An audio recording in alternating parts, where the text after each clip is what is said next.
Well, hey, this is Barry Nicholson. Welcome back to the Music Money Podcast.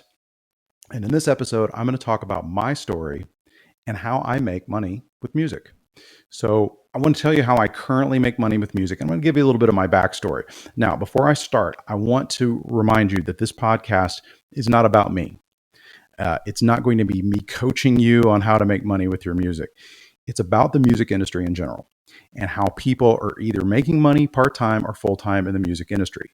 By listening to me and others that I interview on this podcast, I'm hoping that you'll get ideas to help you make more money with your music. So let me just give you a little background on myself. So, going way back when I started, I was born and raised in Southern Indiana, a place called Evansville, Indiana, and I got my first serious band when I was 15 years old, and it was a Christian rock band called After the Fall, and we were together for 6 years. It was all through my high school years and early college, and for me, it was a fantastic experience. I learned so much just being I play bass. And even when I joined the band at the time, I knew I could sing, but I'd never performed in front of anybody, at least not in a band. And then they found out I could sing. They made me the lead singer. And then, as time went on, I found out that I could actually write songs, pretty good songs. It seemed, at least we'd learn them, and then the crowd actually liked them, and we'd play them more and more. And being 15, 16, 17 years old, this was a really great experience for me, and it really made me think to myself, this is what I want to do with my life. So when I was about 21 years old, I was actually married, or I was engaged to my high school sweetheart, and we just decided it'd be a great idea for us to drop out of college, and we moved off to Dallas, Texas. When the band broke up, we did have a lot of member problems and stuff with the band, and that time, which happens, certainly still happens to this day. So that band broke up, and we saw our opportunity actually to follow some people that were part of that band back to their hometown of Dallas, Texas. And so that's what we did. We were 21. My bride was 20 years old. It was about a month after we got married. We made the move to Dallas, Texas. So when I got there, this was in the early 90s. And if you're unaware, some of the older folks, they'll know that in the early 90s, that was when the grunge scene was blowing up. Grunge, of course, bands like Nirvana, Soundgarden, Alice in Chains, everything was going crazy in Seattle at the time. And so there were, and the cool thing about that situation was those were American bands that now this was a big scene that was happening. And so things were getting really interesting in the music world at the time. And so here I was in Dallas, Texas. My main objective was just to get with a great band. As soon as I was probably the first thing that I did when I got there was, at the time you read the newspaper. This is before the internet. And so you would actually go to like these newspapers, and you'd, thumb through the back, and you'd look for the classifieds and look for bands that were looking for bass players. And so I ended up getting with an all original band that was playing kind of like an alternative metal kind of music. We called ourselves the Judas Engine. And we had a female singer. We were real heavy. We were it was kind of like Soundgarden meets Jane's Addiction, something, I don't know. But we were very serious about it. We ended up rehearsing 3 nights a week in a garage that had no air conditioning, but it was a place where we could rehearse. It was actually the drummer's parents. They were the most patient people in the world. So once we, of course, we started off with originals right out of the gate. We had no interest in playing covers. This is all about, we thought we were going to be rock stars. And so we needed to start writing some songs, developing our sound and our look, all that kind of thing. And then, we recorded some demos, or our first demo. And then we went out and started handing out tapes, cassette tapes at the time, trying to get gigs. And so there was a place in Dallas called Deep Ellum.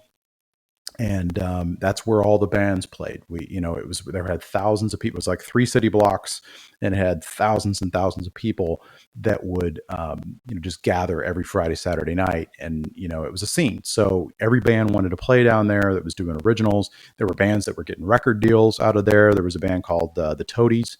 Maybe you heard of them. They had a song that's still on the radio to this day called Possum Kingdom. They had just started getting their record deal at that time. There were other bands that were taken off, and you would have like 4 or 5 bands on the bill in a single night.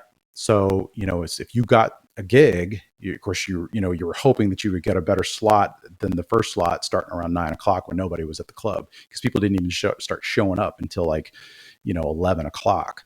And then by midnight, that was some of the best slots. And so you would just kind of have to do your time and pay your dues to work your way up to midnight, hoping that you would open for a popular band and some of their crowd would see you. But nobody got paid. I mean, but you just have to, it was called throw and go.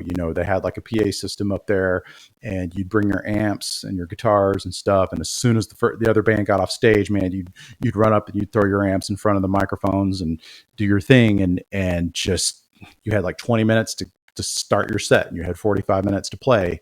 And that was it. So, we did that for a couple years, and, we went through a few band members, and then we finally started gaining some traction, and, we started writing better songs. We started developing a better sound, a more unique sound, and it started resonating with people. And we started gaining a following. We had a lot of the same people that were showing up, and then they'd bring their friends. And, we had kind of these, we called them the Dungeons and Dragons guys. They were kind of like these guys that all of a sudden it was a whole crew of them. And they were kind of these nerdy guys that went out and played sword fights and stuff in the parks. And, but they were really into our band. And so they started showing up in droves, and it was really cool. Well, then we got the shocking news that our singer needed to move to Los Angeles, because we actually had a female singer. She was married, and she was married to a guy that actually worked for a record label. He worked for a few different record labels during the period that we were around him, and he was always trying to kind of move up the corporate ladder, and he finally did. He was the regional producer, like promotional guy, and he got to move to Los Angeles to go work for a major label. So we thought, well, we're just going to move the whole band to Los Angeles. And, but I'm actually getting a little ahead of myself. So I'll get back to the LA story. But before that, so we had made a few demos, and then finally we cobbled all our credit cards together and decided it would be a great idea to release a full-length CD, or it was like 8 or 10 songs. I don't remember. And of course it was, cost a fortune to record, and, and have the graphics made and all this kind of stuff. And we made this CD, and, of course, I think when the band ended, we literally just had boxes of these things just sitting around. But we got picked up by an indie label that was based out of Dallas called Rainmaker Records. And they had some success with an independent band that was on their label called Deep Blue Something. You may recognize that name. They had a hit song called Breakfast at Tiffany's. You can still kind of hear it every now and then. I'll be in an elevator somewhere and I literally will hear Breakfast at Tiffany's. Good little pop song. Anyway, so they had some popularity with them. I think that maybe they sold their contract to a major deal, and they got some money. So, I think the owner of that label kind of was trying to get in good with our singer's husband. So he kind of did us a favor by, quote unquote, signing us. I never actually saw a contract. I don't know anything what actually happened, but Rainmaker Records never really did much anything for us. They did get one song played for us on a college radio station, like in Illinois somewhere. And because I remember I got a royalty check for a couple bucks, like literally like $2 from BMI at the time. But that was just how the game was played, and you would try to get labels, you try to get major labels to show up to your shows. You would send them packages. You would try to get a music attorney to like shop your record for you to the labels. That was just what was going on at the time. So like I mentioned earlier, we ended up moving to Los Angeles, which of course my wife absolutely did not want to do. And looking back on it, I can absolutely see why she didn't want to. But I wouldn't hear anything else, because I'd already put 2.5 years or whatever of my life into the band at that point. And so we moved the whole band there, and it was just brutal because we had to start over. We're absolutely nobody at the time. That's when I remember there was few bands that were just hitting it out of LA. One of them was No Doubt. Another was System of a Down, Deftones. These were the Offspring, I believe. They were just now kind of taking off out of that LA scene. And so but we were just one of 1,000 bands that came into there and were coming in from Dallas. Nobody knew who we were.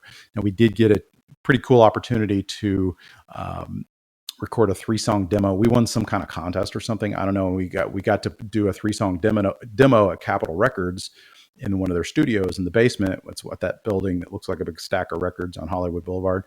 So that was really cool. And we had a really cool demo of these new songs that we had, started getting some traction with. But by that time, the band, we were just running up against a brick wall just in general.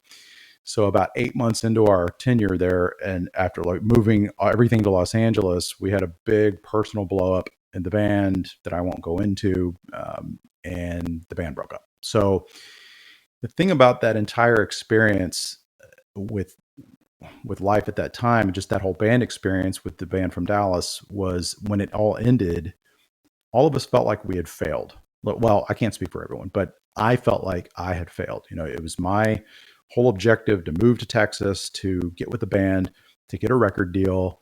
And I got with this band that I thought was great. And I was writing the songs. I was actually writing all the music. The drummer was writing the lyrics, and we had this great female lead singer. She was a great singer. She was attractive. We had like this whole look. And, but we felt like at the end of it all, we failed. And because we felt like we failed because we never got a record deal.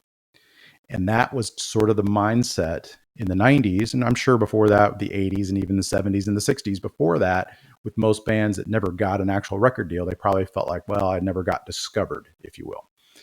So what happened after that? Well, life happened after that. So I ended up moving back to Indiana.